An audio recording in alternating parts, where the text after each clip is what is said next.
नमस्कार, आप देख रहे हैं दिल्ली तक। मैं हूं आपके साथ अनुराधा तंवर। दिल्ली के मुख्यमंत्री अरविंद केजरीवाल की जमानत मामले पर आज सर्वोच्च न्यायालय में वेकेशन जज जस्टिस मनोज मिश्रा और जस्टिस एसवीएन भट्टी की बेंच में सुनवाई हुई। दरअसल अरविंद केजरीवाल को निचली अदालत से जमानत मिल चुकी थी, लेकिन अरविंद केजरीवाल की जमानत पर ईडी ने ऐतराज जताया और उसके बाद ईडी ने हाई कोर्ट में याचिका दाखिल की और स्टे की अपील की, जिसके बाद हाई कोर्ट ने शुरुआत में ये कहा कि जब तक सुनवाई पूरी नहीं हो जाती अरविंद केजरीवाल की जमानत पर रोक लगी रहेगी और जो निचली अदालत का आदेश है उस पर रोक रहेगी। इसके बाद जब सुनवाई पूरी हो गई ईडी की याचिका पर दिल्ली हाई कोर्ट में, तो ऑर्डर को रिजर्व कर लिया गया जस्टिस सुधीर जैन की ओर से और ये कहा गया कि जब तक ऑर्डर नहीं आ जाता तब तक निचली अदालत के आदेश पर रोक रहेगी। अरविंद केजरीवाल को निचली अदालत ने नियमित जमानत दी थी। आपको बता दें, जस्टिस न्याय बिंदु ने उनकी याचिका पर, जो नियमित जमानत की याचिका थी, उस पर सुनवाई करते हुए उन्हें नियमित जमानत दी थी। लेकिन इससे पहले कि वो जमानत पर छूट पाते, उससे पहले ही ईडी ने हाई कोर्ट में स्टे के लिए एप्लीकेशन लगाई और उस एप्लीकेशन पर हियरिंग कंप्लीट होने के बाद ऑर्डर को रिजर्व रख लिया गया और ये कहा गया कि जब तक ऑर्डर नहीं आता तब तक अरविंद केजरीवाल तिहाड़ जेल में ही रहेंगे, उनकी जमानत पर रोक लगी रहेगी। इस रोक के खिलाफ अरविंद केजरीवाल ने सर्वोच्च न्यायालय का दरवाजा खटखटाया था। सर्वोच्च न्यायालय में अरविंद केजरीवाल की ओर से अभिषेक मनु सिंघवी और सीनियर एडवोकेट जो हैं विक्रम चौधरी, वो दोनों अपीयर हुए। तो वहीं दूसरी तरफ ईडी की ओर से एसजी यानी कि सॉलिसिटर जनरल तुषार मेहता और additional solicitor general S V Raju पेश हुए।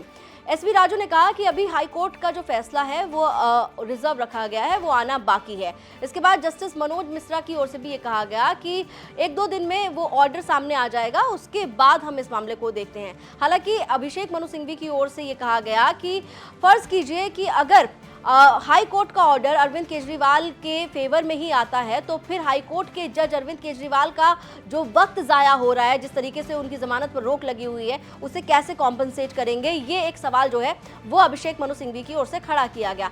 इसके अलावा विक्रम चौधरी की ओर से सुप्रीम कोर्ट में ये भी बताया गया कि सर्वोच्च न्यायालय से अरविंद केजरीवाल को 10 मई को अंतरिम जमानत मिली थी और 1 जून को जब उनकी अंतरिम जमानत खत्म हुई थी तो 2 तारीख को उन्होंने सरेंडर कर दिया था। और सुप्रीम कोर्ट के ऑर्डर का हवाला देते हुए ये कहा गया कि अरविंद केजरीवाल को सुप्रीम कोर्ट ने इंतरिम बेल दी थी। इंतरिम की बेल जब खत्म हुई तो अरविंद केजरीवाल ने सरेंडर कर दिया है। तो उसके बाद ये सवाल उठाया गया कि जब निचली अदालत की ओर से अरविंद केजरीवाल को नियमित जमानत दी गई है तो फिर उनकी जमानत पर रोक लगाने का क्या मतलब है, जबकि आपने ऑर्डर भी पास नहीं किया। हालांकि आज दलीलें पूरी नहीं हो पाई। जस्टिस मनोज मिश्रा और जस्टिस एसवीएन भट्टी की बेंच ने 26 जून के लिए इस मामले को अब सुनवाई के लिए टाल दिया है। 26 जून को दोबारा से इस मामले पर सुनवाई होगी। ये भी कहा गया कि 26 जून तक जो दिल्ली हाई कोर्ट का ऑर्डर है वो भी आ जाएगा और उस ऑर्डर को भी रिकॉर्ड पर लाया जाएगा। फिलहाल अब इस मामले पर, यानी कि अरविंद केजरीवाल की जो जमानत का मामला है उस पर 26 जून को सुप्रीम कोर्ट में सुनवाई होगी और देखना होगा कि 26 जून को सर्वोच्च न्यायालय से अरविंद केजरीवाल को राहत मिल पाएगी।